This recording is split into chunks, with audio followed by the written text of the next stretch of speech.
wonder. Imagine with me having a manager for 5 years and you never met them in person. Not only did you not meet them in person, you never even saw anything but a picture of them. Because we did not have Zoom, we did not even have cameras on our laptop. Yes, that's how old I am. And we still managed to feel very connected as a team.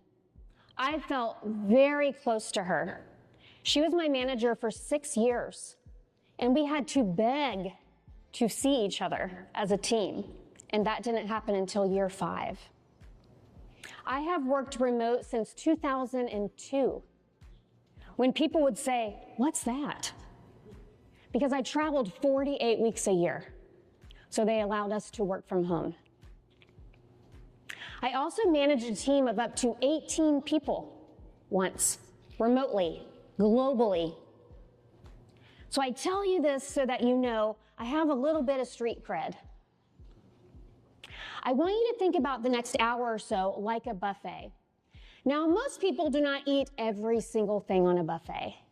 I do not expect you to take every single thing that I talk about and put it into practice.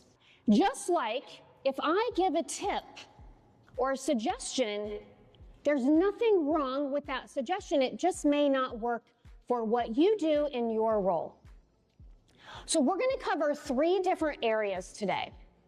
Resetting the reflex and reactivity, creating some new guardrails for our focus, and also making sure that we lead with connection. And that's what people say that they struggle with the most when their team is hybrid or remote. I'm not sure if I'm connecting. Is it that if you don't attend, you feel like you lose influence, that you give it up? Is it that if you slow down, the event will suffer? Yes, I saw a hand go up. If you don't respond, vendors or speakers will panic. I'm seeing some smiles. And then who has no guilt about protecting their time? Okay, look at those people and go find them during the networking reception and say, what are your secrets? How did you get this way?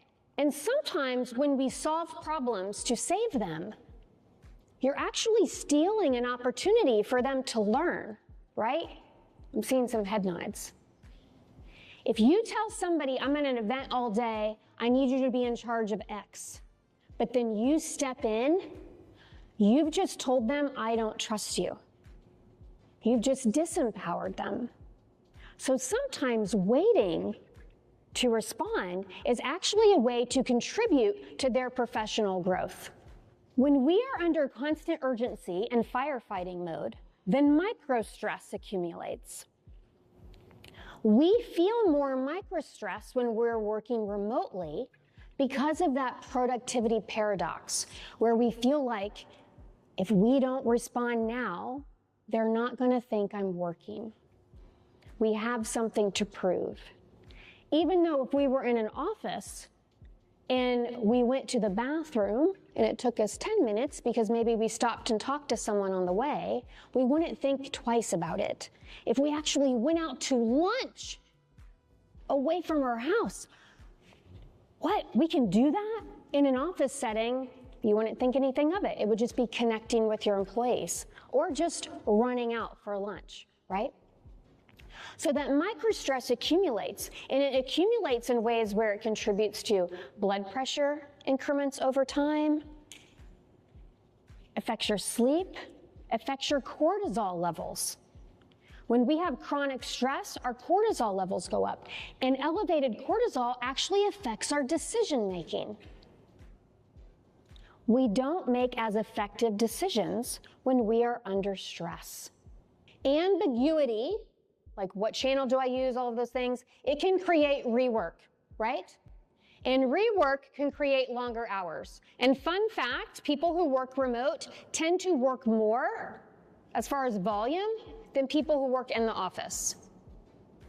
Because we don't have a transition. There's many different reasons why we do this. We take shorter lunch, if we even take a lunch at all. When we go to the bathroom, it's like 4 steps away instead of, all the way snaking around the hall and all of that, or walking all, down the convention center.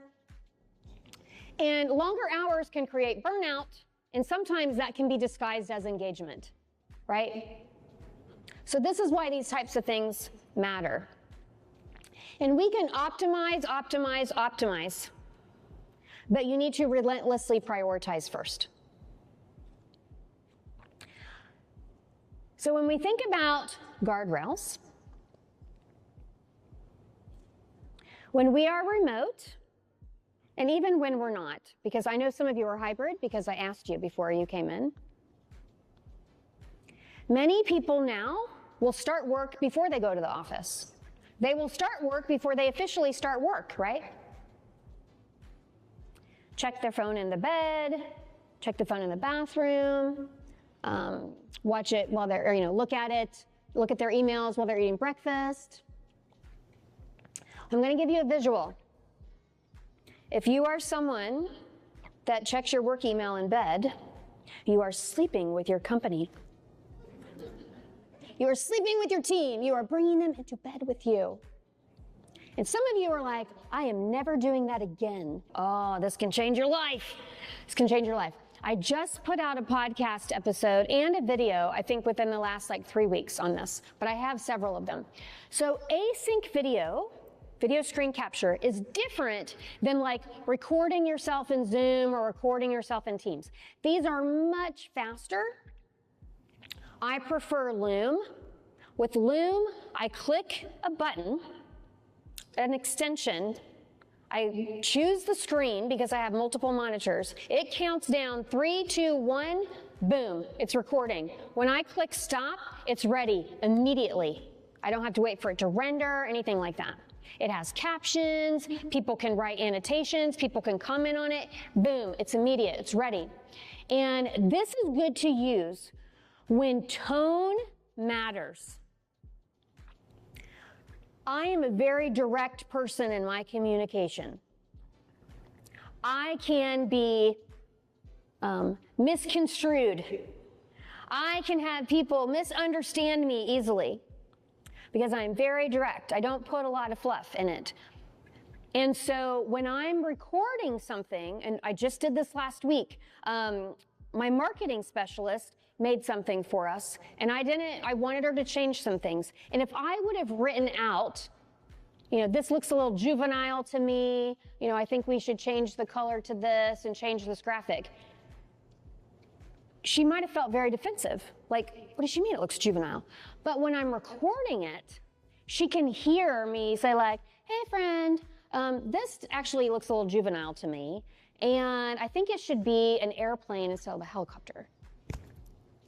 Much better, right?